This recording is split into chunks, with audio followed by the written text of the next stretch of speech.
Bienvenue à la communauté d'études quotidiennes de la Bible pour une nouvelle méditation quotidienne pour les jeunes. Bienvenue aux personnes qui nous écoutent pour la première fois et bon retour à ceux et celles qui ont l'habitude de nous écouter et aussi merci à tous ceux qui partagent nos vidéos et qui en fait les partagent pour permettre à plus de personnes de pouvoir étudier les leçons et aussi écouter les méditations pour les jeunes. Donc pour notre méditation d'aujourd'hui en date du 6 mars, le titre de la méditation c'est « Quelle sorte de foi est la tienne ?» Le texte de méditation se trouve dans Hébreux 11 verset 1er. Or, la foi, c'est l'assurance des choses qu'on espère, la démonstration de celles qu'on ne voit pas. Le lieutenant James C. Whittaker et ses camarades se sont écrasés en mer avec leurs avions de chasse. Ils ont survécu grâce à un canot pneumatique. Ils ont eu faim et soif et des ampoules dues au soleil ont couvert leur corps. Ils ont prié Dieu de les aider et au bout de 13 jours de souffrance, leur espoir a été ravivé en apercevant un nuage chargé d'eau qui se dirigeait au-dessus d'eux. Mais alors que celui-ci se trouvait à environ 500 mètres d'eux, le vent a changé de direction et a emporté avec lui le nuage. Quelle déception! Pourtant, ma foi n'a absolument pas perdu, pas disparu, explique le lieutenant Whittaker. Pour la première fois, j'ai découvert que c'était moi qui guidais les autres dans la prière.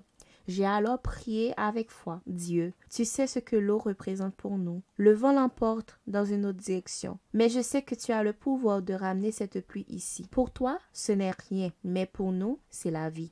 Bien que rien ne soit passé dans un premier temps et que le nuage ait continué à s'éloigner, le lieutenant a prié de nouveau avec encore plus de foi. Seigneur, le vent est à toi. Ordonne-lui de souffler dans notre direction, sinon nous mourrons. Les naufragés ont attendu, observant le nuage et espérant une réponse à cette prière faite avec foi. Et le miracle s'est produit. Le lieutenant raconte il y a des choses qui ne s'expliquent pas par les lois de la nature. Le vent n'a pas changé, mais le rideau de pluie qui s'éloignait de nous s'est arrêté là où il était, puis très lentement, il a commencé à se déplacer contre le vent, en direction de l'endroit où nous nous trouvions. C'était comme si une immense main omnipotente le guidait à travers l'espace jusqu'à nous. Les naufragés ont pu recueillir une grande quantité d'eau de pluie qui a lavé le sel de leur corps couvert d'ampoules et leur a donné le courage de vivre le reste de leur odyssée jusqu'à ce qu'ils soient secourus. Aujourd'hui, tu peux toi aussi avoir la même confiance en l'amour de Dieu, alors que tu te prépares en fait pour la vie éternelle. Or, personne ne peut plaire à Dieu sans la foi.